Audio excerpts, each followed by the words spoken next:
Hello, my name is Michael Perez, and welcome back to another entry in my devlog series. Jumping right into it, the first thing that happened since the last video was that I had more than one person play my game. I brought it to a party where I was able to get a 3-player match going. It would have been 4, but the 4th controller I brought wasn't working. I was ecstatic to realize that the bare-bones gameplay loop of darting around, picking up weapons, and shooting each other was enjoyable when more than 2 people were present. It turns out the style of game is not meant for 1v1s. I'm not sure how I feel about this revelation yet. I don't think I like how this game's playability is restricted to times when more than 2 people are ready and able to play, but I do like the gameplay when those conditions are met.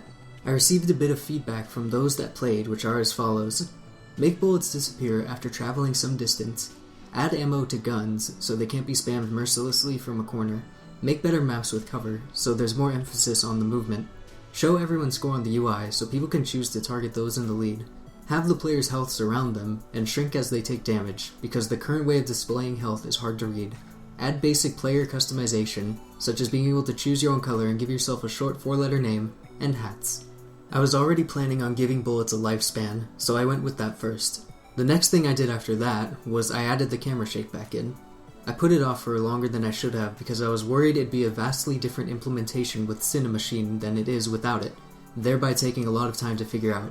It was a different implementation, but there was plenty of online resources on the topic which made it very easy to implement. After that, I spent a while working on the match settings screen.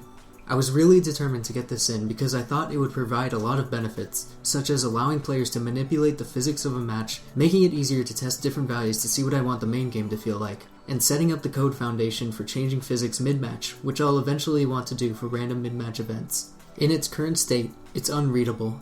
Everything is sliders, and there's no text to indicate exactly how much each slider is affecting the option in question. Ideally, I'd like there to be left and right arrow buttons that allow controllers to set each option one tick at a time, but I don't think I want to invest the effort into implementing that. As simple as it sounds, I'm confident there'd be a lot of unnecessary overhead that make the lobby scene overall more tedious to develop, as well as soaking up my time which could be better spent elsewhere. If I felt like players would love the match settings screen, I'd fix it up, but I don't think they would. The last thing I did was address how underpowered Melee was. During the playtesting session, Melee was tremendously underpowered because shooting a gun propels you backwards faster than a player can move, making it completely safe to shoot an infinite number of bullets at someone with a knife madly squirming towards you. There were a few options to remedy this. Make players holding melee weapons move faster. Add ammo to guns, as suggested during the session itself. Reduce the recoil on the guns. Provide melee users resistance to damage and knockback, and so on and so on. Ultimately, though, I wanted to be a bit more creative when trying to remedy this issue, so I implemented the ability to reflect bullets by swinging at them. I was not at all considering the gameplay ramifications of this. My only reason for implementing this was because I thought it'd be cool as hell to swipe away bullets that were being sprayed at you. In fact, I was actually worried that this would make the scimitar broken, because you can swing as fast as you can mash the swing button, which in theory would prevent all bullets from ever hitting you. However, this didn't end up being the case. The bullets move fast enough to where there's only a 1 to 3 frame window where a bullet can be reflected before it hits you, and melee hitboxes only stay active for around 6 frames. Because the hitbox of the scimitar doesn't come out until slightly after hitting the swing button, mashing the scimitar swing doesn't work. To compensate for the difficulty in pulling off a reflect, I made it so reflected bullets can have their speed and damage amplified. Because it's easier to reflect bullets with the scimitar, it simply turns the bullet around. However, it's much harder to land a bullet reflect with the large sword because of the startup delay, so doing so amplifies the speed and damage of the bullet by 4 times.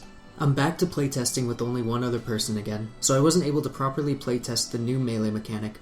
I'll take note of it the next time I get a 4-player session going. My plans for the upcoming weeks are to create a good lobby screen where players can change their color, give themselves 4-letter names, and dynamically ready up for the match in an interesting way beyond simply pressing A. My hunch is that this will take a while to do, as it actually involves designing a lobby screen in addition to implementing it, so I can't promise I'll have anything other than that done. However, if I manage to finish that, I do also want to implement the mid-match random events. I'm infatuated with the idea of having a pool of chaotic events that gets picked from every 45 seconds to spice up the match, akin to the City Trial random events in Kirby Air Ride. They would only last for 10 seconds or so, and would include things such as everyone moving twice as fast and losing their ability to stop, all friction being reduced to 0, all weapons being replaced with automatic rocket launchers, all weapons being replaced with low damage, low knockback scimitars, all color from the game being removed, and so on and so forth. I think it would be fun, and I'm excited to eventually start working on that. And that's all I had to say about the game. Unfortunately, my available free time for working on this game has been tremendously reduced because I just picked up a full-time job. I don't intend to work on the game on weekdays for now, so theoretically, if I delegated 4 hours every Saturday and Sunday to this game, including the time spent to make videos like this, I'd be able to make 16 hours of progress per week.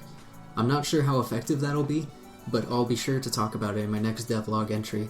So with that, I'll be back in 2 weeks for the next entry. Thanks for watching, and if you're coming back when that time comes, I'll see you then.